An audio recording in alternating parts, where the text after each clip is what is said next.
Praise lord. మన ప్రభు అయిన యేసుక్రీస్తు వారి నామమున అందరికీ వందనము తెలియజేస్తున్నాను.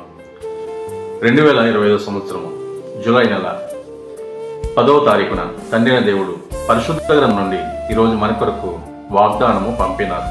అదేమనగా సామెతల గ్రంథము 18వ అధ్యాయము 10వ వచనంలో ఇలా వ్రాయబడింది: యెహోవా నామము బలమైన దుర్గము, నీతిమంతుడు అందులోకి పరిగెత్తి సురక్షితముగా నుండును.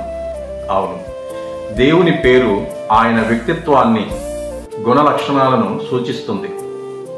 నీతిమంతులు ఆశ్రయం కొరకు, సమస్యలలో సహాయం కొరకు దేవుని దగ్గరకు వస్తారు.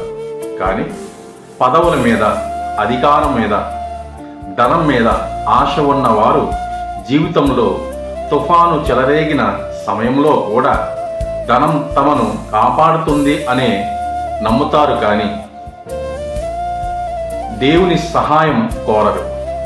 అయితే దేవుని సహాయం కోరిన వారందరికీ ఆయన సహాయముగా నిలబడతారు. ఇంతటితో ఈ పరిశుద్ధ వాక్యము తండ్రి దేవుడు దీవించునుగాక. ఆమేన్. Praise lord.